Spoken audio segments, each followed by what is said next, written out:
Today, I am going to be reciting A Love Poem for Lonely Prime Numbers by Harry Baker. 59 wakes up on the wrong side of the bed, realizes all the hairs on one side of his head.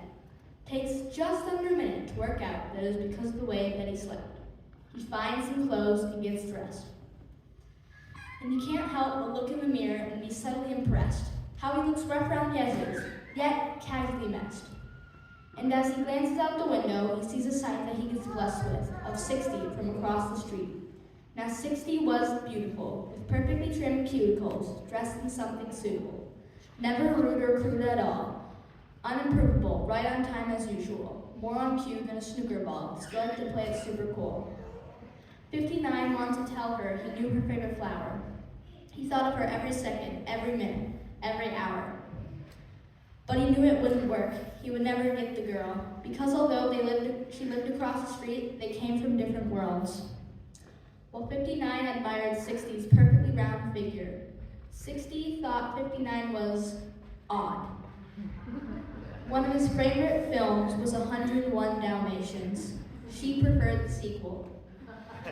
He romanticized the idea they were star-crossed lovers, that they could overcome the odds and evens because they had each other. Well, she maintained strict views imposed on her by her mother. Separate could not be equal. And though at times he felt stupid and dumb for trying to love a girl controlled by her mom, he should have been comforted by the simple song. Take 59 away from 60, and you're left with the one. Sure enough, after 2 months of moping around, 61 days later, 61 was who he found.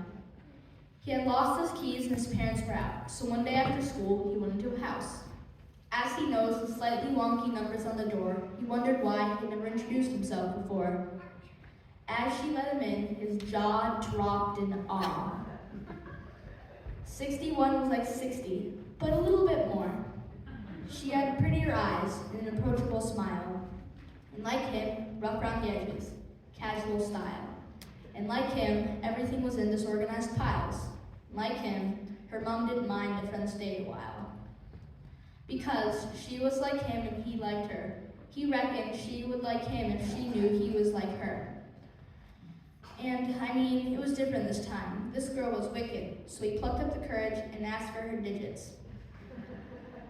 I'm 61. He grinned, said, I'm 59, and today I've had a really nice time. So tomorrow if you wanted, you could come over to mine. She said sure. She loved talking to someone just as quirky. So she agreed to this unofficial first date. In the end, he was ready only 1 minute early. But it didn't matter because she arrived 1 minute late. From that moment on, there was non-stop chatter. How they looked X Factor, how they had 2 factors, how that did not matter. Distinctiveness made them better. At the end of the night, they knew they were meant together. One day, she was talking about stuck up 60. She noticed 59 looked a bit shifty. He blushed, told her of his crush, the best thing that never happened because it led to us. 61 was clever, see, not prone to jealousy. She looked him in the eyes and told him quite tenderly, you're 59, I'm 61. Together we combine to be twice what 60 could ever be. At this point, 59 had tears in his eyes. He was so glad to have this one-of-a-kind girl in his life. So he told her the very definition of being prime was that with only one in himself could his heart divide.